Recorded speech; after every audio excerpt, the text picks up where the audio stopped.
प्रिय दर्शकों, नमस्कार। एक बार फिर से उपस्थित हूं आप सबके सामने आज के इस महत्वपूर्ण ज्योतिषीय कार्यक्रम में। कार्यक्रम के आरंभ में मैं आपसे चर्चा करूंगा, अगर आपकी कुंडली का लग्नेश बलवान होके बैठा या लग्नेश अगर जन्म कुंडली में वर्गोत्तम हो जाते हों तो उसका प्रभाव जातक को क्या मिलता है। आपने कभी विचार किया कि किसी व्यक्ति की प्रगति, उसकी मानसिक स्थिति, उसके जीवन की जो महत्वाकांक्षा है वो उसको कभी भी चैन से बैठने नहीं देती है। वो अपने साथ अपने पूरे परिवार की बागडोर संभालता है, उसको आगे ले जाना चाहता है और वो किसी भी स्थिति में नहीं चाहता है कि उसके कारण उसके परिवार कभी भी तकलीफ या कष्ट से उनके परिवार का सामना हो।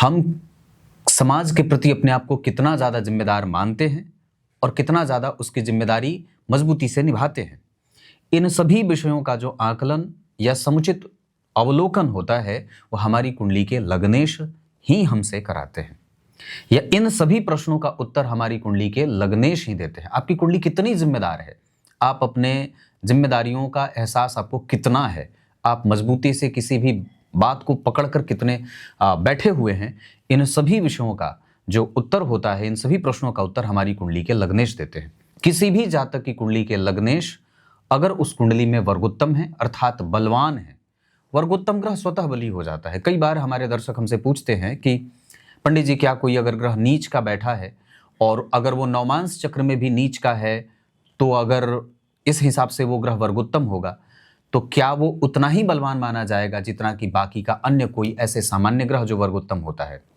किसी भी स्थिति में नीच का ग्रह भी वर्गोत्तम होकर के शुभ परिणाम देने वाला हो जाता है और ये बात सभी ग्रहों के साथ लागू होती है। यहां तक कि अगर आपकी कुंडली में कोई ग्रह, मान लीजिए शनि ही है, अगर नीच राशि के बैठे हैं और प्रत्येक वर्ग चार्ट में अगर शनिदेव नीच राशि को प्राप्त कर रहे हैं तो वो सबसे ज्यादा बलवान ग्रह की भूमिका में पहले नंबर पे आ जाते हैं। वो सबसे बली ग्रह आपकी कुंडली का बन जाता है।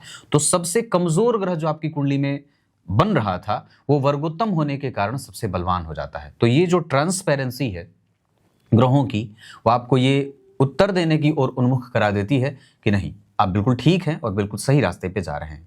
तो कुंडली के आचार्य, ज्योतिष के जितने भी आचार्य हैं, उन्होंने कुंडली में इस बात को बहुत मजबूती से, स्पष्टता से लिखा हुआ और बताया है कि कोई भी ग्रह अगर आपकी कुंडली का वर्गोत्तम होता है तो बहुत अच्छा हो जाता है। आप प्रस्तुत कुंडली ही देख लीजिए। लग्न के अधिपति शुक्र हैं, एकादशवें भाव में बैठे हैं। ग्रह भाव से भी और राशि से, दोनों से वर्गोत्तम होता है। यहाँ पे भी शुक्र जो है वो एकादशवें भाव में ही बैठे हैं। ये अलग बात है कि यहाँ उनको सप्तम भाव का स्वामित्व मिला हुआ है, लेकिन वो लग्न और नवांश चक्र में उसी भाव में बैठने के कारण, जैसे कि मैंने कहा कि ग्रह भाव से भी वर्गोत्तम होता है, तो बलवान हो जाएगा और वो बलवान ग्रह आपकी कुंडली में श्रेयस्कर परिणाम देने वाला हो जाता है। धन, मान, प्रतिष्ठा, संतान, ऐशो आराम, आपका लक्ष्य, आपका स्वास्थ्य, आपकी आयु, आपके जीवन में प्रेम, सहभागिता, समाज के प्रति आपकी जिम्मेदारी, मजबूती से अपने निर्णय को लागू करना और स्वच्छंद निर्णय लेना, ये सारी बातें जन्म कुंडली में वर्गोत्तम ग्रह आपको दे जाते हैं। इसके अतिरिक्त ये भी बात समझनी होगी कि आपकी कुंडली का वर्गोत्तम ग्रह एक तरीके से राजा भी हो जाता है। जिस तरीके से जैमिनी ज्योतिष में आत्मकारक ग्रह उस कुंडली का राजा हो जाता है, ठीक वैसे ही वर्गोत्तम ग्रह भी कुंडली का राजसिक सुख देने वाला या राजाओं की भांति जीवन बिताने वाला व्यक्ति को बना देते हैं। अगर आपकी कुंडली में आपने किसी भी एक ग्रह को देख लिया कि वो ग्रह आपकी कुंडली का वर्गोत्तम है, तो यकीन मानिए कि वो अपनी दशा काल में आपको वो सारे सुख, आपके भाग्य का पिटारा खोलने वाला हो जाता है। वो समुचित धन लाभ ही नहीं अपितु समाज का सर्वांगीण विकास करने वाला आपको मार्गदर्शक भी बना देता है, प्रणेता बना देता है। हम जिस महादशा का इंतजार करते हैं, कई बार वो महादशा यही वो ग्रह हो जाते हैं जिनकी महादशा में हमें संपूर्ण लाभ और सुख भोगने को मिल जाता है। तो आपको निश्चित रूप से अपनी कुंडली में ये चेक करनी चाहिए कि आपकी कुंडली में कोई भी ग्रह वर्गोत्तम है क्या। चाहे वो भले नीच का बैठा हो, पर फिर भी आपकी कुंडली का वो बेहतरीन प्लेनेट बन जाता है। आइए कुछ इस तरीके से आज के इस कार्यक्रम की शुरुआत करने के साथ ये कुंडली विश्लेषण का कार्यक्रम शुरू करते हैं। आपको भी मैं यही कहूंगा कि कार्यक्रम अंतिम तक देखा करिए।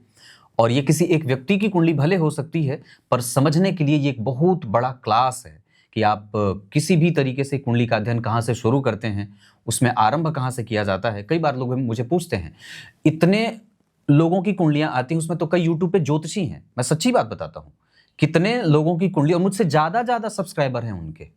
अभी कल परसों भी मेरे पास एक कुंडली आई थी जो आसाम की थी। उन्होंने कहा पंडित जी, मैं ज्योतिष का जो है वो मैंने कार्यालय खोल रखा है, पर कुंडली आती नहीं है, तो मेरी कुंडली थोड़ा देख लीजिए। मैं आपको सच्चे अर्थ में बताऊं, मतलब सौगंध है मुझे इसकी, जो काम मैं कर रहा हूं। मुझसे ज्यादा बड़े अब सब्सक्राइबर मुझसे ज्यादा हैं उनके, और 20 15 16 लाख के सब्सक्राइबर हैं उनके, पर उन्होंने अपनी कुंडली मुझे दिखाई है, और फी दे करके दिखाई, बाकायदा उन्होंने मेरे यहाँ इंतजार भी किया है। हाँ, तो ये बात है, भगवान की बड़ी दया है, कृपा है उनकी। तो ये एक क्लास हो सकता है कि आप कैसे कार्यक्रम का आरंभ करें, कुंडली देखते समय किन बातों का ध्यान रखना चाहिए, शुरुआत कैसे करें, ऐसी बात होती है। तो शुरू करते हैं। सबसे पहले किसी भी कुंडली के अध्ययन में आपको पंचांग का अध्ययन आवश्यक होता है। उसके पंचांग से ही उस कुंडली के अध्ययन की शुरुआत होती है, क्योंकि आप ग्रहों को एक अलग तरीके से परिभाषा उसकी बना सकते हैं, पर वो जहां से उसका बेस बनता है, जो उसका फंडामेंटल जो बेस होता है, जैसे बेसिक नॉलेज जो होती है, वो उस कुंडली के पंचांग से ही शामिल होती है या वहीं से शुरू होती है। तो किसी भी जातक का जन्म, जैसे अब मान लीजिए यहाँ एक पेन का जन्म हुआ ज्येष्ठ माह में। अब सामान्य बात है कि जो व्यक्ति ज्येष्ठ माह में जन्मा होता है वो समझदार होता है, अपने क्रोध पर उसका नियंत्रण बहुत अच्छा होता है, और वो दूर जाकर धन कमा सकता है तो ज़्यादा अच्छा रहेगा। घर के निकट रहेगा तो थोड़ा धन उसे कम बचता है, घर से दूर जाएगा तो थोड़ा धन बचता है ज़्यादा। ग्रीष्म ऋतु में जन्मे होने से मैंने कहा क्रोध पर बहुत बेहतरीन नियंत्रण होता है। रविवार को जन्मे हैं, अब शास्त्रकार यहाँ लिखते हैं, पित्ताधिको अति चतुरस् तेजस्वी सम्रप प्रिय दाता दानो महोत्साही सूर्यवारो भविन्नरः। जो व्यक्ति रविवार को जन्मा होता है वो दाता होता है, दानी होता है, समाज का जो है वो पोषक होता है, पिता की भांति समाज की सुरक्षा करने वाला होता है। ये प्रभाव होगा। कृष्ण पक्ष के 10वीं तिथि के चंद्रमा व्यक्ति के आय को अनियंत्रित करते हैं। जैसे कृष्ण पक्ष के 10वीं, एकादशी, द्वादशी, त्रयोदशी, चतुर्दशी, अमावस्या, तो ये जो चंद्रमा है वो अंधेरे की तरफ बढ़ रहे हैं। तो वैसे ही व्यक्ति का जो जीवन है वो कभी कभी अंधेरे की तरफ भी बढ़ता है। मतलब कभी बिल्कुल ही स्टक हो जाए, उसे बिल्कुल ही समझ में नहीं आ रहा है कि उसे क्या करना है, क्या नहीं करना है, निर्णय कहाँ से लूँ, कहाँ उठूँ, कहाँ बैठूँ। कई बार मित्र कौन है, शत्रु कौन है, व्यापार करूं कि नौकरी करूं कि प्राइवेट नौकरी ही ठीक है कि सरकारी नौकरी की तैयारी कर लूं। इस तरीके से उसके जीवन में कई सारे पक्ष उसे दिखाई देते हैं, और उसमें से किसी एक को उसको चुनना पड़ता है, और कई बार तो आधा जीवन इस चयन की प्रक्रिया में ही उलझ करके रह जाता है। इस वजह से आप जो भी करते हो उस पर पूरा मन लगाएं और पूरे कंसंट्रेशन के साथ काम करें। पर ऐसे लोगों को निश्चित रूप से एक से अधिक आमदनी की तरफ भी झुकना जरूर चाहिए। मतलब आप कोशिश करें कि आपकी आमदनी एक जगह से ना हो, कई जगह से हो, तो इससे ज़्यादा एक निश्चिंतता मिलती है, आप सुरक्षित ज़्यादा महसूस करते हैं, और आपकी आमदनी के कई सारे दरवाजे होते हैं जहाँ से आप अपने एक खर्च के लिए एक जगह से आमदनी इकट्ठा करते हैं, किसी दूसरे के लिए आपने जो खर्च है वो कहीं दूसरे से आप कमा रहे हैं। तो इस तरीके से अपने जीवन को बनाना चाहिए। आप अगर नौकरी भी कर रहे हैं तो साइड से छोटा मोटा व्यापार करिए, कुछ छोटी सी दुकान खोल लें, या ट्यूशन पढ़ा लें, या एक छोटी सी आमदनी आपको कहाँ कहाँ से मिल सकती है, इस पर भी विचार कर सकते हैं। पूर्वा भाद्रपद नक्षत्र के जो स्वामी देवता होते हैं ओम अजैकपाद नाम के देवता होते हैं। ऐसे लोगों को दान करना चाहिए तरल चीज़ों का, जैसे घी हो जाए, तेल हो जाए, सरसों का तेल हो जाए, तिल का तेल हो जाए, और आदि चीज़ें, मीठी चीज़ों का दान करना चाहिए। चीनी, गुड़, ऐसी चीज़ें जो जिसका शरबत हो जाए, जैसे चीनी का शरबत, गुड़ का शरबत, तो दान करना चाहिए। पंखा, दर्री, कुश की चटाई, छाछ, लस्सी, दही, इन सभी चीज़ों को देना चाहिए, प्याऊ लगवाना चाहिए। ओम अजैक पदे नमः इस मंत्र का जप करना चाहिए। साथ ही साथ अगर हो सके तो भृंगराज की जड़ अपने गले में धारण करना चाहिए। अपने पितरों की पूजा करनी चाहिए। अमावस्या के दिन तो निश्चित रूप से कुछ न कुछ दान करना चाहिए। और जूता, छाता, कंबल, ये सब सारी चीज़ें दान करनी चाहिए। वृक्षारोपण करना चाहिए। सहतूत के वृक्ष लगाए जा सकते हैं, पीपल और अशोक के वृक्ष भी लगाए जा सकते हैं। इतनी सारी चीज़ें हैं। विष्कुंभ योग में जन्मे हैं, विष्टिकरण होगा, ब्राह्मण वर्ण और मनुष्यगण। ब्राह्मण वर्ण के कारण व्यक्ति के जीवन में शुद्धता है, वो ब्राह्मणों की परख अच्छे से करता है।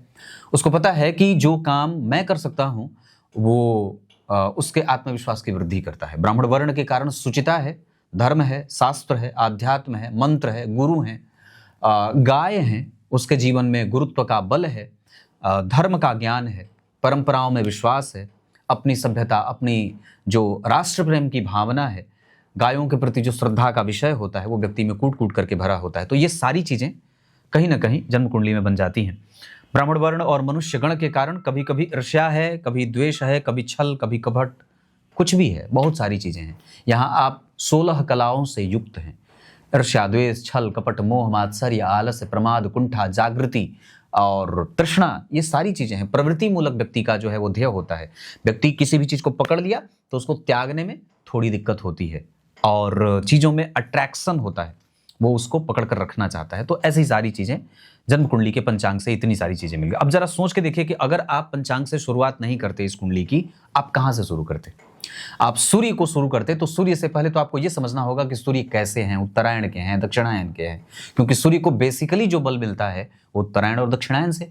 उत्तरायण में बहुत ज़्यादा बली होते हैं, दक्षिणायन में थोड़ा कम, उनकी रोशनी हमें थोड़ी कम प्रभावित करती है, उनको कम मिलता है समय धरतीवासियों को रोशनी देने के लिए। तो इस हिसाब से आपको कुंडली का बल पहले चेक करना होगा कि कहाँ से कुंडली को बल मिल रही है। अब आइए कुंडली के पंचांग के बाद कुंडली के अंशों से आपको अंश बल से परिचय कराता हूं, क्योंकि ग्रह अगर अंश बल से कमजोर है तो वो बहुत सारे बलों को स्वतः होने के बावजूद भी उसके पास कोई बल नहीं होता। इस वजह से ग्रहों के डिग्री, अंश, कला, विकला पे जरूर ही आपका ध्यान जाना चाहिए कि कौन सा ग्रह कितने अंश पे बैठा हुआ है। तो इससे आपकी शुरुआत करेंगे और सबसे पहले बात करेंगे सूर्य की। सूर्य जो ग्रहों के राजा होते हैं और इस कुंडली के सुख भाव के स्वामी हैं। सुख भाव के स्वामी हैं, लग्न में बैठे हैं, मंगल से दृष्ट हैं, और इनके ठीक आगे गुरु बैठे हैं, सुखेश के ठीक आगे गुरु, और ठीक पीछे बुध जो धन भाव के स्वामी हैं। ये इतनी अच्छी बात होगी, यहीं पे बता दूं कि किसी भी भाव का स्वामी अगर लग्न में बैठा हो तो स्वतः वो अपने आप को भी बलवान बना लेता है,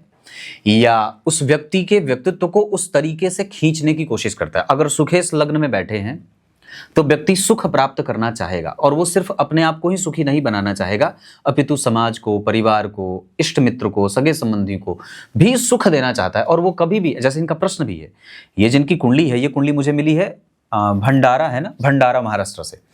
इन्होंने प्रश्न पूछा कि पंडित जी, क्या मैं अपने परिवार को कभी खुशी दे पाऊंगा, क्योंकि उन्होंने कई बार मेरे कारण तकलीफ ही झेली है। तो ये दिमाग में प्रश्न आया ही क्यों? सवाल तो ये उठता है। इस तरीके के प्रश्न अगर किसी भी जातक की कुंडली में बन रहे हैं या उसके दिमाग में बन रहे हैं, तो उसका प्रधान कारण यह होता है कि आपके कुंडली के लग्न में आपका व्यक्तित्व आपके कौन से ग्रह से प्रभावित हो रहा है। आपके दिमाग में जो प्रश्न बन रहा है, जो भी प्रश्न बन रहे हैं, वो क्यों बन रहे हैं, क्यों आखिर कारण क्या है? तो इस प्रश्न का उत्तर आपकी कुंडली के बैठे लग्न में ग्रह, जो ग्रह लग्न में बैठा है, वो देते हैं। तो लग्न में सुखेश बैठे हैं तो व्यक्ति के प्रवृत्ति में सुख है। उसकी प्रवृत्ति कहां जा रही है? सुख की तरफ। प्रवृत्ति कहां जा रही है? संपत्ति की तरफ, स्थिर संपत्ति की तरफ। वो मानसिक शांति में जाना चाहता है। बेसिकली प्रत्येक व्यक्ति शांति ढूंढता तो है, पर वस्तुतः आप उससे जब पूछेंगे तो कोई पूछेगा मुझे धन चाहिए, थोड़ी बहुत बेचैनी भले रहे, पर मुझे धन चाहिए, मुझे, कोई कहेगा मुझे सुख चाहिए, कोई कहेगा मुझे एक अच्छी आयु चाहिए, कोई कहेगा मुझे खूब बड़ी संपत्ति का मालिक मुझे बना दो। प्रत्येक व्यक्ति के जीवन का लक्ष्य अलग अलग होता है, पर बहुत कम लोग ऐसे होते हैं जिनके जीवन का लक्ष्य शांति पाना होता है। कोई बेचैन रहना ही उसे अच्छा लगता है, यार मुझे काम चाहिए, मैं बिना काम के तो रह नहीं पाऊंगा। पर यहाँ पे व्यक्ति शांति को ढूंढना चाहता है, उसकी स्थिरता उसे सुखी बना देती है, और व्यक्ति परम शांति, परम सुख का जो प्रभाव है वो इसी सूर्य के कारण प्राप्त करना चाहते हैं, क्योंकि सुख भाव का स्वामी ही व्यक्तित्व में है। तो व्यक्तित्व कहाँ है? सुख की तरफ है। लग्नेश अगर सुख में बैठेंगे तो व्यक्ति की प्रवृत्ति सुख बटोरने की तरफ होगी, भागे। और अगर सुखेश लग्न में बैठेंगे तो व्यक्ति सुखी होना चाहेगा, वो चाहेगा कि उसके दिमाग में बहुत ज्यादा बेचैनी ना रहे। अब वो बेचैनी क्यों है? क्योंकि इन्होंने एक प्रश्न ये भी पूछा कि मेरा दिमाग कभी भी शांत नहीं रहता है, मैं हमेशा कुछ ना कुछ सोचता रहता हूं, मेरा दिमाग हमेशा कुछ न कुछ बेचैनी पैदा करता रहता है। तो वो क्यों है? लग्न में सूर्य व्यक्ति को इरिटेशन देते हैं। ये चिंता मुझे भी होती है, क्योंकि मेरी भी कुंडली की, खुद की लग्न की कुंडली जो बनी है उसमें लग्न में ही सूर्य विराजमान है, जो मुझे बेवजह की चिंताओं में धकेलना चाहते हैं। अब इसमें आपकी मदद आपकी कुंडली के गुरु मंत्र, आप गुरु मंत्र से अपने आप को युक्त करिए, आपका मन धीरे धीरे शांत हो जाएगा। मंत्रों का जप, गायों की पूजा, गायों का स्पर्श, है ना, गोबर का चौका लगा करके उस पर बैठ करके गुरु मंत्र का जप करिए। देखिए 10 दिन में कैसे मन एकदम ठंडा हो जाता है, ठंडई की भांति। ये सब काम करना चाहिए। चंद्रमा का दर्शन करिए, नदी में स्नान करिए, समुद्र का दर्शन करिए, गुरु का आश्रय लीजिए, मंत्रों का जप करिए, ग्रंथों का अध्ययन करिए। इन सभी चीजों से आपका मन बिल्कुल ही उद्वेगीपन से मुक्त होकर के बिल्कुल शांति को प्राप्त कर जाएगा। तो जो बेचैनी है वो दो कारण से है।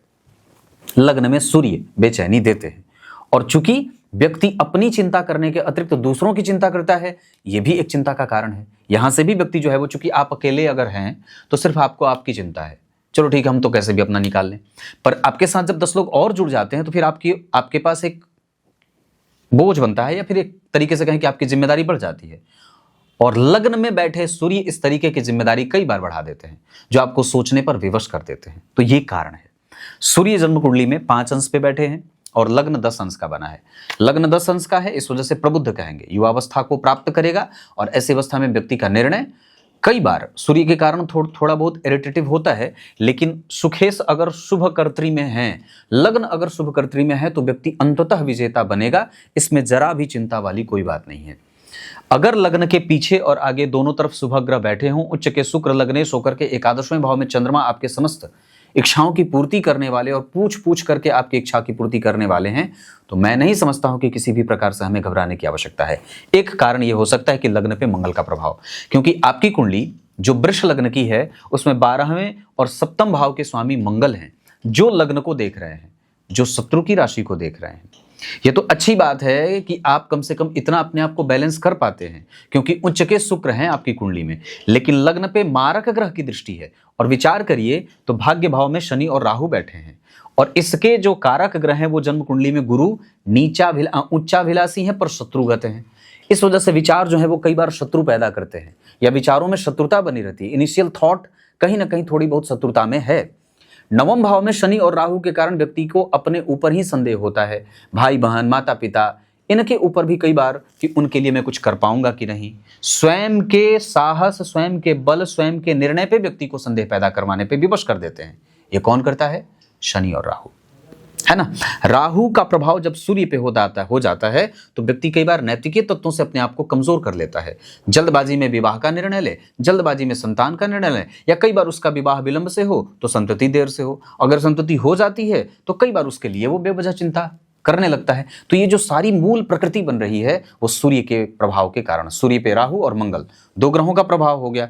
तो सूर्य पे अगर राहु की दृष्टि होगी कुंडली में तो व्यक्ति को इरिटेशन और भी ज्यादा बढ़ा दे, व्यक्ति की चिंता बढ़ा दे, आत्मविश्वास को कम कर दे। तो एक तरफ आप टेम्पर लूज कर रहे हैं और एक तरफ आप इरिटेटिव भी हो रहे हैं, तो दोनों ही चीजें एग्रेशन को बढ़ा देती हैं और व्यक्ति के आत्मविश्वास को मजबूती के साथ उसको डिसबैलेंस करने का काम करते हैं। तो लग्न पे जब सूर्य और मंगल और राहु तीनों पापक ग्रह या क्रूर ग्रह, एक क्रूर ग्रह लग्न में बैठ गया और एक पापक ग्रह मंगल देख लिए, दूसरे पापक ग्रह राहु देख लिए, तो लग्न पे अब पापक ग्रहों का प्रभाव हो गया, है ना।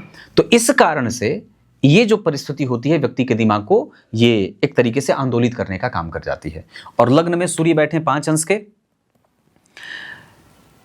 और इस कारण से ये डिग्री वाइज जब ग्रह 5 अंश का है, 6 अंश का नहीं है, तो 0 से 6 अंश के होते तो उनकी डिग्री थोड़ी एक्टिव होती, आगे बढ़ती, तो फिर वो शायद यहाँ पे कुछ काम कर जाते, तो दिनचर्या को थोड़ी एनर्जी से डालते। लेकिन यहाँ पे ग्रह 0 से 5 अंश का है, इस वजह से इसकी एनर्जी डिग्री के मामले में कमजोर है, जो कहीं ना कहीं सप्तम भाव को थोड़ी एनर्जी लूज करने वाली। मतलब हम दिनचर्या में एनर्जी डालें तब हमारा लक्ष्य स्पष्ट हो और तब हम लक्ष्य को प्राप्त करने में आगे बढ़ें। पर यहाँ पे क्या है कि एनर्जी इसकी कम है, क्योंकि ग्रह अंशों से कमजोर है। 6 अंश से ऊपर होते तब उसकी डिग्री थोड़ी समझ में आती, पर वो डिग्री है ही नहीं। इस कारण से सूर्य की रोशनी सप्तम भाव पे कम पड़ रही है, और कम पड़ने के कारण हमारी दिनचर्या पे हमारा विश्वास नहीं है, या हम जो कर रहे हैं उठने के बाद कि चलो हमें ये करना है, वहां पे व्यक्ति का एनर्जी फॉल कम होता है। चंद्रमा जन्म कुंडली में उच्च के ग्रह के साथ बैठे हैं। पराक्रम भाव का स्वामी अगर किसी भी तरीके से उच्च का हो या उच्च के ग्रह के साथ बैठा हो तो व्यक्ति को पराक्रम से ही परिणाम की प्राप्ति होती है, पर उसका पराक्रम चूंकि त्रिक भाव के स्वामी है। विचार करिए, अभी मैंने कल ही कार्यक्रम बनाया था अपने मेन चैनल पे कि कोई भी ग्रह अगर यहाँ उच्च का बैठा हो तो ये अपने आप में बहुत ही ज्यादा भाग्यशाली, और कई बार किसी अनजाने व्यक्ति से भी धन लाभ करा देते हैं। कौन कराएगा? ऐसा चंद्रमा भी कराएंगे, ऐसे शुक्र भी कराएंगे, और ऐसा गुरु भी कराएंगे। इन तीनों ही ग्रहों के पास ऐसी स्थिति आपकी कुंडली में छुपी हुई है जो आपको बेवजह सुखी बना देगी। आपके कौन से कुंडली के ऐसे कौन से ग्रह हैं जो आपके पास छुपी हुई शक्ति लेकर के विराजमान हैं, बस उसको पहचानने की आवश्यकता है। तो अगर एकादशवें भाव में किसी भी तरीके से एक उच्च का ग्रह बैठ गया या कोई भी अच्छा ग्रह बैठ गया तो वो आपकी कुंडली का सबसे छुपा रुस्तम वो ग्रह है जो आपको इतना आगे ले जाएगा कि आप सोच नहीं सकते। हां, पर उसे समझने और पहचानने की आवश्यकता है। उस ग्रह को हम और कैसे ज्यादा बलवान बना सकते हैं? नियमित दिनचर्या का पालन करके, ब्रह्मचर्य का पालन करके, सूर्य को अर्घ देके और साथ ही साथ अपने वर्तमान को सुधार करके, है ना। बहुत ज्यादा भविष्य के बारे में सोचना नहीं है, सिर्फ आप वर्तमान को प्रत्येक दिन सुधारते रहिए। सिर्फ वर्तमान पे हमारा फोकस अगर हो जाएगा, जो कि हमारे चंद्रमा है, तो हमारा भविष्य सुरक्षित है। तो ऐसे चंद्रमा जन्म कुंडली में बन रहे, तो इस कुंडली में चंद्रमा, गुरु और शुक्र तीनों ही बहुत अच्छे बन रहे हैं, क्योंकि गुरु की राशि है, लाभेश धन भाव में बैठे हैं और शुक्र लग्नेश होकर के लाभ में बैठे हैं और जन्म कुंडली में चंद्रमा एकादशवें भाव में बैठे हैं, जिन पे कोई दोष नहीं है इस हिसाब से। तो चंद्रमा हो गए। पूर्वा भाद्रपद नक्षत्र में बताया मैंने। मंगलदेव जन्म कुंडली में दिग्बली है लेकिन अकेले हैं। अब जो करियर को लेकर के कंफ्यूजन है वो क्यों है? मंगल कुंभ राशि में बैठे हैं, नवम भाव के स्वामी दशम में राहु के संपर्क में, तो व्यक्ति के पास उसका दिमाग बहुत है, वो अगर शुरू कर दे कोई भी काम तो अंततोगत्वा उसको विजयश्री मिल जाए। पर समस्या ये है कि इस भाव में जो मंगल मारक होकर के बैठे हैं, यहां पे वो कारोबार में या वो जो होता है ना जिसको कि ऊंचाई प्रगति हो जाए, उसमें उस तरीके की एनर्जी डालने ही नहीं देते, या विश्वास व्यक्ति का नहीं बनता, या उसका जो करियर है उसे कई बार भ्रम में लेके जाता रहता है, उसका आत्मविश्वास अपने काम पे नहीं बन पाता है। और वो क्यों होता है? क्योंकि दशम स्थान के अकेले मंगल व्यक्ति के कारोबार की चिंता देते रहते हैं, कई बार दाम्पत्य को, कई बार सामाजिकता को, कई बार आत्मविश्वास को और कई बार प्रगति को कमजोर करने का काम कर देते हैं। मंगल वहां 27 अंश पे बैठे हैं, इनकी भी डिग्री कम हो जाएगी, इस वजह से इनका भी जो दृष्टि बल होगा वो कमजोर होगा। तो मंगल की दृष्टि लग्न पे है, साहस जो देना चाहिए था उसका जो पॉजिटिव प्रभाव मिलना चाहिए था, क्योंकि लग्न पे मंगल व्यक्ति को साहसी बनाएंगे, लेकिन डिग्री का बल कम है, इस वजह से एक तरीके से पापक दृष्टि तो डाल रहे हैं, लेकिन एनर्जी जो अच्छी वाली मिलनी चाहिए थी छन करके वो नहीं मिल रही है। चतुर्थ स्थान पे मंगल की दृष्टि, चतुर्थ भाव के स्वामी जन्म कुंडली के लग्न में बैठे हैं, ये अच्छी बात है, लेकिन चतुर्थ स्थान पे मंगल की दृष्टि व्यक्ति के मानसिक सुख और चौपाया सुख, भवन भूमि गाड़ी बंगला घर, इनके सुखों में कई बार विलंब दे देती है या छोटा मोटा संघर्ष भी दे देती है, ये भी बात है।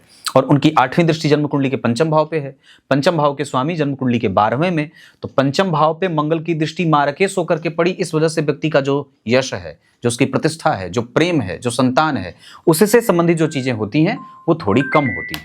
तो ये मैंने मंगल देव तक की बात कही। पॉजिटिव रिजल्ट उनका जो मिल रहा है वो थोड़ा कम मिल रहा है। क्यों कम मिल रहा है? क्योंकि ग्रह इस कुंडली का मारकेश है, सप्तम भाव का और 12वें भाव का स्वामी, उनके ठीक पीछे शनि राहु बैठ गए, इनके ऊपर गुरु की शत्रु दृष्टि पड़ रही है, जो वृष लग्न की कुंडली के लिए पापी भाव के स्वामी होते हैं। तो पापी भाव का स्वामी धन में बैठा, शत्रु की राशि में बैठा, धनेश 12वें चले गए, दशम स्थान में मंगल अकेले हो गए, उनके ठीक पीछे शनि राहु आ गए और साथ ही साथ जन्म कुंडली में मंगल अकेले बैठे हैं। इस हिसाब से कुंडली को एक संघर्ष मिल रहा है। बुध जन्म कुंडली में पंचमेश और धनेश होकर के 12 में, तो धन टिकता नहीं है, धन आए उससे पहले धन का निकलना शुरू है या तय है, या फिर धन बचाने में दिक्कत हो।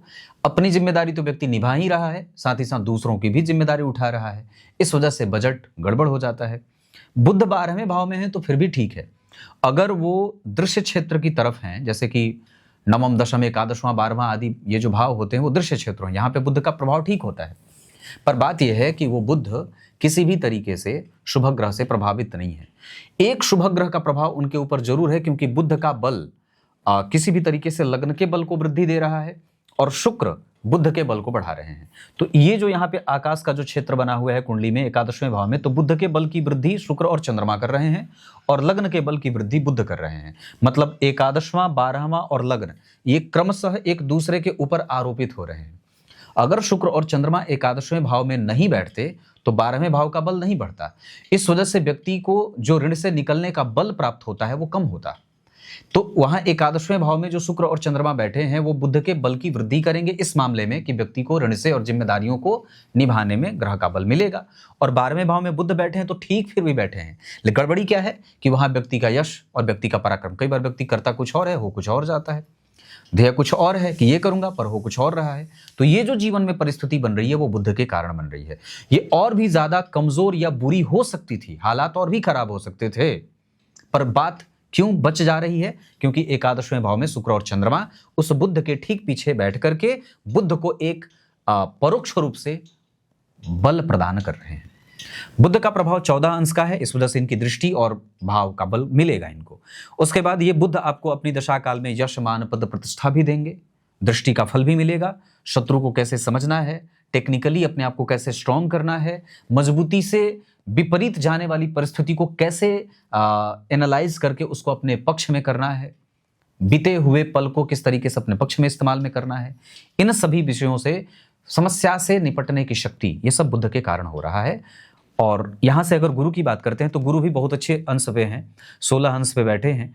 थोड़ा बहुत संघर्ष उन्हें आर्द्रा नक्षत्र के कारण मिल रहा है, पर ठीक है क्योंकि कैपेसिटी बढ़ा रहे हैं, एजुकेशन अच्छी दे रहे हैं, परवरिश अच्छी हुई है, संस्कार अच्छे हैं, थोड़े शत्रु जनित भाव जरूर हैं विचारों में, पर फिर भी एक बढ़िया अच्छा माहौल द्वितीय भाव को मिलेगा। गुरु का प्रभाव व्यक्ति के समस्या को समझने में उसकी मदद करेंगे और उसके विषम परिस्थितियों में गुरु, शनि और बुध जैसे ग्रह न्याय करेंगे, मतलब उसके साथ खड़े रहेंगे डट करके। तो शनि का बल, गुरु का बल और बुध का बल व्यक्ति के पक्ष में काम करेगा, मंगल उसके विपक्ष में जा रहे हैं, है ना। शुक्र और चंद्रमा भी व्यक्ति के पक्ष में ही काम कर रहे हैं। और शुक्रदेव तो मैंने कहा ही कि शुक्र बहुत अच्छी स्थिति में है, उच्च के बैठे हैं ग्रह, आपकी कुंडली का आत्मकारक के बाद अमात्य कारक है, और कुंडली का जो मंगल है वो आत्मकारक हो रहा है इस कुंडली में।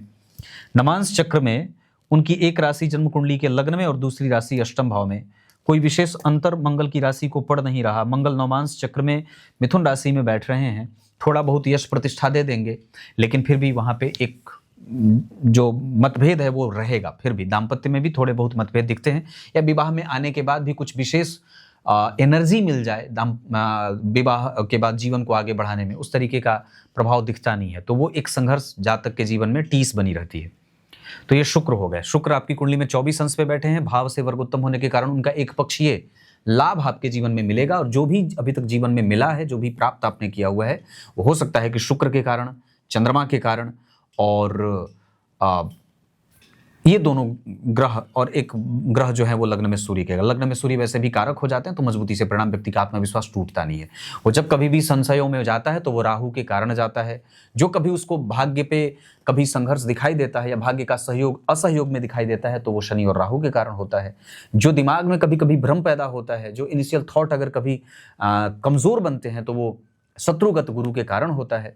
लेकिन किसी भी स्थिति में व्यक्ति को जो विषम परिस्थितियों का निर्माण जातक के जीवन में होगा, उससे सुरक्षा गुरु और बुध लग्न में अगर शुभकर्त्री बन जाए, बहुत अच्छा माना जाता है। मतलब आप गिरते गिरते बचेंगे, और अंततोगत्वा एक वक्त ऐसा आएगा जहां आपको कोई ना कोई हमेशा विषम परिस्थिति से बचाने वाला कोई ना कोई खड़ा है। जैसे एक्सीडेंट से पहले कोई बुढ़िया आके बचा ले, कोई व्यक्ति आकर के बचा ले, आपको मार्गदर्शक कोई ना कोई मिल जाता है। तो ये कौन मिलता है? ये इसी गुरु और बुध के कारण है। आपके जो सहयोगी हैं, जो आपको किसी भी तरीके से, आपको समाज का कोई वर्ग, कोई व्यक्ति, कोई अनजाना व्यक्ति आपको कभी भी सपोर्ट अगर कर रहा है, कुछ उससे फायदा है, तो यही गुरु और बुध के शुभकर्त्री के कारण है।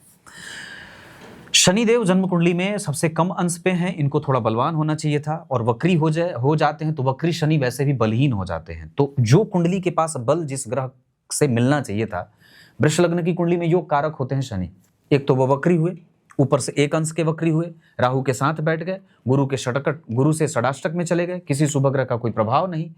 उनके चौथे बुध जो 12वें भाव में बैठे हैं तो थोड़ी गड़बड़ी है। तो जो कुंडली का एक पक्ष जो जातक के फेवर में काम कर रहा था, वो 9वें भाव में बैठने के बावजूद भी बहुत एनर्जी नहीं मिल पा रही, क्योंकि ग्रह एक अंश का बैठा। कुंडली का आत्मकारक ग्रह जिसको होना चाहिए था, वो शनि होते, शुक्र होते या सूर्य ही होते तो अच्छी बात होती, पर यहाँ पे वो तीनों में से कोई नहीं है। तो जन्म कुंडली का आत्मकारक कौन हुआ? जन्म कुंडली का मारक ग्रह। अब मारकेश ही जब जन्म कुंडली में बलवान हो जाएंगे तो निगेटिविटी देंगे। चलो ठीक है कि वो आत्मकारक हैं तो ग्रह के राजा हो गए, कुंडली के राजा हो गए, लेकिन वो अकेले बैठे हैं, उस भाव में उनको बल बड़ा कम मिलता है।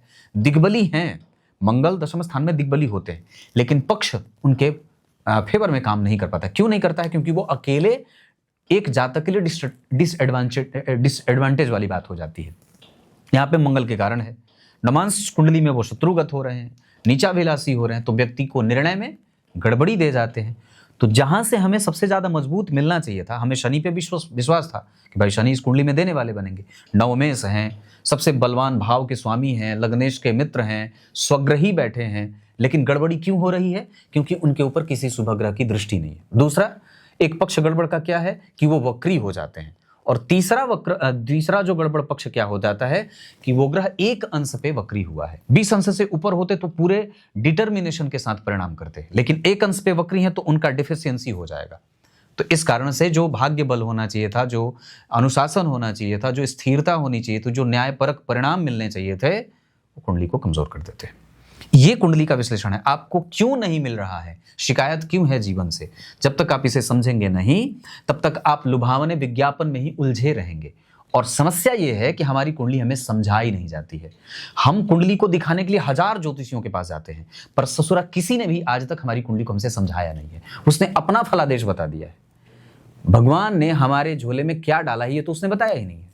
वो उसने अपना बता दिया कि देखो तुम्हारे साथ ये होगा, क्यों होगा, हम उससे कैसे क्या कर सकते हैं, ये हमें कोई बताया ही नहीं। तो दिक्कत यहीं पे हो जाती है। इस वजह से कई बार हमारा मन, हमारा जो विश्वास है वो ज्योतिष जैसे विषयों से उठ जाता है। ऊपर से और तो और ये सोशल मीडिया, इसमें आपको सिर्फ प्रचार से आपको अपनी तरफ खींचा जाता है।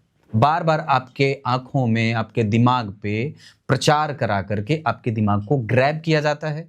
आप उससे कुंडली दिखाते हैं, आपको एक खराब एक्सपीरियंस मिलता है, आपके पैसे जाते हैं, और इस हिसाब से कि आपके पास एक नेगेटिव एक जो है वो गठरी बन जाती है कि नहीं, हमने तो यहाँ भी दिखाया कुछ नहीं मिला, हमने तो यहाँ भी दिखाया कुछ नहीं मिला, हमें तो यहाँ भी पैसे दिए, यहाँ पैसे दिए। अभी तक बहुत लोग आते हैं, कहते पंडित जी 10 लाख मैंने ज्योतिष में खर्चे किए, पूजा पाठ इतना कराया, पर कुछ फायदा नहीं, शून्य का शून्य हूँ।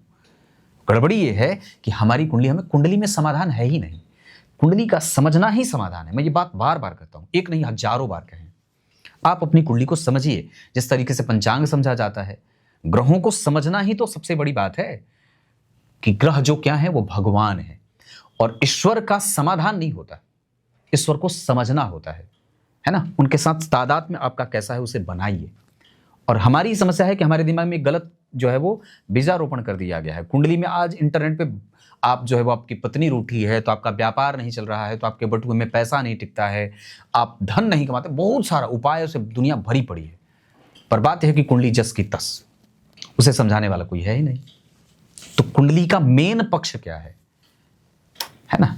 तो यहां से ये बात हो गई। तो शुक्र और शनि की बात मैंने बता दी कि आप जिसको अच्छा कह रहे थे वो ग्रह किस तरीके से अपने आप को कमजोर है। हाँ, ये बात जरूर है कि नवमांश कुंडली में शनि जो है वो थोड़े ठीक हो रहे हैं, क्योंकि अपनी राशि में जा रहे हैं, डिग्री के हिसाब से भी वो अच्छा परिणाम कर रहे हैं, और उनका बल कहीं ना कहीं मिल रहा है चंद्रमा के प्रभाव से और बाकी ग्रहों से। राहु का भी प्रभाव इनके ऊपर खराब नहीं होगा, अच्छा ही होगा। तो एक दाम्पत्य में आने के बाद एक सामान्यतया थोड़ी बहुत जो स्टार्ट मिली थी वो शनि के कारण मिली थी, या जो दाम्पत्य में आने के बाद जो काम के प्रति डेडिकेशन बढ़ा था वो शनि के कारण मिला था। हमें उसको और भी ज्यादा ठीक रखने की आवश्यकता है। पत्नी अगर कारोबार में कुछ बात कहती है तो हमें उसे स्वीकार करना चाहिए, इसका अर्थ ये भी निकलता है। राहु जन्म कुंडली में मैंने बात कही थी, केंद्र त्रिकोण गो राहु स्थित शतोशतः शुभाचांतरदशा तस्य राज्य कीर्ति प्रदान निर्णाम। राहु अगर केंद्र में बैठे हों, राहु अगर त्रिकोण में बैठे हों, राहु अगर योग कारक ग्रह की राशि में बैठे हों, राहु अगर युवावस्था में बैठे हों, बहुत अच्छे होते हैं। तो यहाँ पे राहु बहुत अच्छे हैं, अंश के आधार पर भी बहुत अच्छे हैं, नक्षत्र के आधार पर भी बहुत अच्छे हैं, और कुंडली का पक्ष भी बहुत अच्छा पकड़ के बैठे हैं। इस हिसाब से आपकी कुंडली का राहु भी आपके लिए आपके पक्ष में काम करने वाला ग्रह बनता है। तो ये आपकी कुंडली के ग्रह डिग्री के हिसाब से हो गए। अब मैं आपकी कुंडली में बात करता हूं ग्रह नक्षत्र के हिसाब से। अब बात अगर नक्षत्रों की करते हैं तो वन लाइनर ये बात होगी, सूर्य आपकी कुंडली में कृतिका नक्षत्र में है। ये आपके आत्मविश्वास को हर बार बटोरेंगे और दरअसल आपकी महत्वाकांक्षा में बल देंगे, स्वाभिमानी ज्यादा बना देते हैं। तो व्यक्ति किसी भी तरीके से अपने स्वाभिमान के साथ समझौता नहीं करेगा। वो ऋण में रह करके घी नहीं पीना चाहेगा, किसी भी अवस्था में वो किसी के सामने हाथ नहीं पसारेगा, और हमेशा वो भगवान के प्रति नैतिकीय तत्वों का या ईश्वरत्व के गुणों को समझने वाला होता है। बड़ों का आदर करता है, गंभीर चिंतन करता है, और राजा की भांति अपने आप को समझता है या राजा जैसा होता है। धन के मामले में भले वो राजा जैसा ना हो, विचार और तत्व के मामले में, दर्शन के मामले में, गांभीर्य के मामले में, स्पष्टवादिता के मामले में, धर्म पालन के मामले में, चरित्र चिंतन और चरित्र के बल के मामले में निश्चित रूप से वो राजा जैसा होता है। चंद्रमा जन्म कुंडली में पूर्वा भाद्रपद में है। ये इस कारण से यहाँ पे उनमें एक यशस्विता रहेगी और व्यक्ति छोटे संसाधन से भी बड़ा कुछ या पॉजिटिव देख लेता है। मंगल जन्म कुंडली में पूर्वा भाद्रपद में बैठे हैं। ये एक बेहतर कम्युनिकेशन की तलाश व्यक्ति को रहती है और स्टार्ट गाइड की तरह काम करता है कि मुझे बस अवसर मिल जाए मैं उसे भुना लूंगा। और थोड़ी बहुत कंफ्यूजन जो है वो इसे अकेले मंगल के कारण है। बुध भरणी नक्षत्र में जो व्यय देते हैं, अपना व्यय कम, दूसरे का व्यय ज्यादा दिखता है। अपना जो जैसे व्यय, अपना कहने का अर्थ है कि मुझे अपनी आवश्यकता थोड़ी कम है, पर दूसरे की आवश्यकता देख करके मैं अपनी आवश्यकता को कम कर लेता हूं। बच्चे के लिए ज्यादा जरूरी है, पत्नी के लिए ज्यादा जरूरी है, भाई और माता के लिए ज्यादा जरूरी है, मैं तो चलो ठीक हूं कैसे भी। तो कहते हैं ना कि कई बार व्यक्ति आप अपने परिवार में दूसरों का भरण पोषण करने के लिए कई बार आप अपनी कटौती अपनी सुविधाओं में कर लेते हैं, तो वो व्यक्ति करेगा, वो बुध के कारण होगा। देवगुरु बृहस्पति आर्द्रा नक्षत्र में वो व्यक्ति अपना संघर्ष खुद से कर रहा है। अपना संघर्ष वो किसी दूसरे को नहीं बताएगा, या अपने संघर्ष की बात या अपने संघर्ष की जिम्मेदारी वो किसी दूसरे पर नहीं ला देगा। वो जानता है कि वस्तुतः प्रकृति उसके साथ खड़ी है और उसकी प्रकृति उसके साथ न्याय भी करेगी। तो ये जो निगेटिविटी होती है कि मेरा संघर्ष मैं जरूर करूंगा, पर मेरे संघर्ष के हिस्से में मैं किसी दूसरे को हिस्सेदार नहीं बनाऊंगा। हाँ, उसके संघर्ष में वो जरूर हिस्सेदार बन जाएगा। पत्नी के संघर्ष में वो स्वतः खड़ा होगा, भाई के लिए सदैव खड़ा है, माता पिता कुटुंब जन मित्रों के लिए वो सदैव खड़ा है, पर अपने संघर्ष में वो किसी को भी हिस्सेदार नहीं बनाएगा। बीमार बनेगा तो अकेले अपने आप को भोगना चाहेगा, वो किसी दूसरे को नहीं चाहता है कि मेरी समस्या से कोई दूसरा व्यक्ति भी परेशान हो। तो इस तरीके का जो एक दार्शनिक गुण आता है वो गुरु के कारण आता है, और ऐसा ही होगा। अपने दशा काल में ये ग्रह ऐसे परिणाम करेंगे। शुक्र जो है वो जन्म कुंडली में रेवती नक्षत्र में बैठे हैं। इस कारण से यहाँ पे व्यक्ति पसंद अच्छी है, बर्ताव अच्छा है, एक्सपीरियंस अच्छा है, और काम का बल भी ठीक है, और लगभग यहाँ पे शुक्रदेव आपको सब कुछ देने वाले ग्रह बन रहे हैं। और जो एक होता है ना, जैसे कि एक बहुत अच्छी बात है, व्यक्ति के पास खूब बढ़िया जो है वो संसाधन है और वो उसको बहुत अच्छे तरीके से भुनाना भी चाहता है, उसका लाभ भी लेना चाहता है, तो ये इसी शुक्र के कारण है। तो ये जो शुक्र हैं वो अच्छाई भर रहे हैं कुंडली में, और जो महत्वाकांक्षा भी आ रही है वो इसी शुक्र के ही कारण आ रही है। पूर्ति भी होगी तो इसी शुक्र के ही कारण होगी। कुल मिलाकर इस कुंडली में शुक्र एक अच्छे ग्रह बन के आ रहे हैं, चंद्रमा भी। और शनि जो है वो जन्म कुंडली में जितना बल उनके पास था या जितना वो कर सकते थे उतना जातक के लिए कर नहीं पा रहे हैं, और वो ये चाहते हैं कि व्यक्ति अभी भी मुझसे कुछ विशेष आशा ना रखे। वो बस ये चाहते हैं कि आप मुझे भूल जाओ कि मैं आपकी कुंडली में हूं, बस मैं दूंगा, ये मुझ पर विश्वास रखो, पर मेरी तरफ देखो मत। जैसे होता है ना कई बार कि आप मुझसे जिम्मेदारी, मतलब मुझे बताओ मत कि मैं जिम्मेदार हूं, या मुझे कुछ, मैं जब मेरी मर्जी होगी मैं तुम्हें दे दूंगा। तो शनिदेव कुछ ऐसी ही भूमिका में है ग्रह आपके लिए कि आप उनसे किसी भी प्रकार की एक्सपेक्टेशन मत रखिए। उनको देना है और उनको पता है और वो आपको देंगे। राहु आपको निश्चित रूप से आपके पक्ष में काम करेंगे, इसमें जरा भी संदेह नहीं है। दशा अभी केतु की चल रही है, इस वजह से इस दशा काल में पराक्रम करने की आवश्यकता होगी। एक्सपीरियंस मिलेगा भाई बहन से, कुटुंबजन से भी एक्सपीरियंस मिलेगा। हालांकि केतु इस कुंडली में आपको आने वाले समय में धर्म के प्रति आपकी रुझान बढ़ाएंगे। ज्योतिष, धर्मशास्त्र, पूजा पाठ और तीर्थ, मंत्र, ज्ञान, धार्मिक क्षेत्र, धार्मिक यात्राएं, गुरु मंत्र, गुरु दीक्षा, गायों के प्रति, धर्म के प्रति, संस्कार, सभ्यता, संस्कृति और सनातन के प्रति आपकी दिलचस्पी बढ़ेगी। और बेसिकली आप उस थॉट को समझना चाहेंगे जो आपको सुख देना चाहती है या जिससे आपको खुशी मिलती है। तो केतु की दशा में उस अल्टीमेट ट्रूथ को आप जानेंगे जो वस्तुतः आपको जानना चाहिए। तो ये आपकी कुंडली के ग्रह हो गए। और अगर विभिन्न ग्रह की दशाओं की बात करते हैं तो किस ग्रह की दशा में हमें ज़्यादा सावधान होना होगा, तो इस कुंडली के हिसाब से मंगल की दशा में हमें चोट चपेट की घटना लग सकती है। राहु और केतु, मंगल, ये हमें परेशान करेंगे, माता को, पिता को, कुटुंब को और हमारी दिनचर्या को। बाकी गुरु, बुध, शुक्र, शनि और चंद्रमा ये हमारे पक्ष में काम करेंगे। भवन, भूमि, वाहन में काम आएंगे गुरु और मंगल, कई बार तो सूर्य भी और शुक्र भी, बुध भी। राहु और केतु और शनि की दशा में कई बार चोट चपेट की घटनाएं भवन, भूमि, वाहन से या उनके कारण नुकसान या थोड़ा नेगेटिव होगा। भाग्य का बल बढ़ेगा, मंगल की दशा में थोड़ा बहुत सुख मिलेगा। गुरु शुक्र भी ठीक है, चंद्रमा भी ठीक होंगे, राहु और बुध के साथ सूर्य भी ठीक है। मतलब भाग्यशाली ये कुंडली है, पर संघर्ष मिलेगा शनि केतु राहु की दशाओं में कई बार।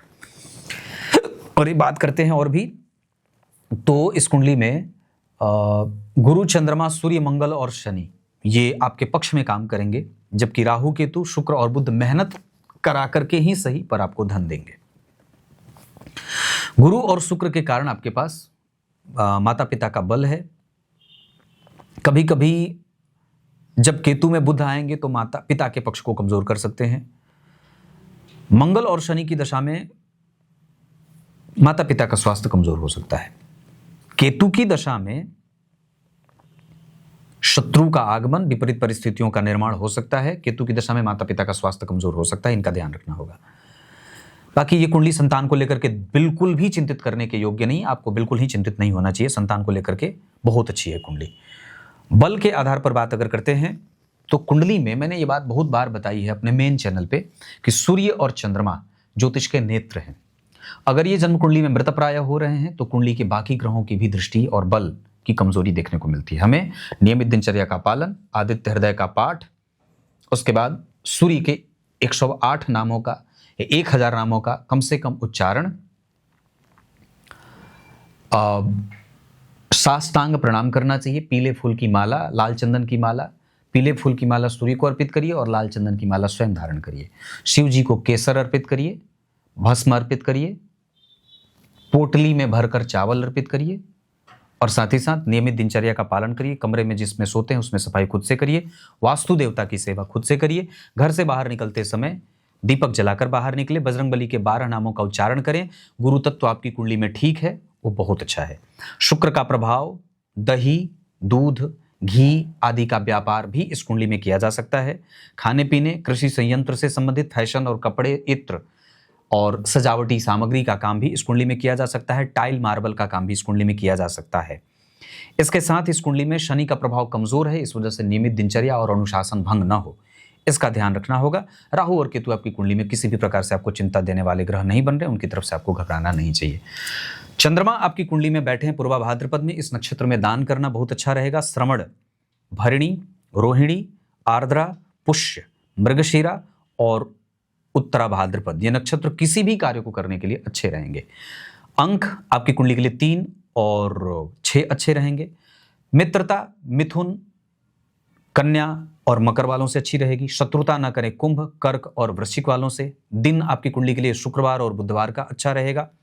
धन कमाने के लिए आपकी कुंडली जा सकती है पश्चिम दिशा की तरफ। भवन जिसमें आप निवास कर सकते हैं वो पूरब का मकान अच्छा रहेगा। इतनी सारी चीजें हैं। संतान का पक्ष इस कुंडली में 100% अच्छा है। आप उसको फोकस को कमजोर मत करिए और अपने को उसके कारण बिल्कुल भी चिंतित मत करिए। आपकी कुंडली का कमजोर पक्ष आपके आत्मविश्वास को कमजोर कर रहा है और वो इसलिए हो रहा है क्योंकि सूर्य के ऊपर राहु का प्रभाव और 9वें भाव में शनि राहु का प्रभाव है।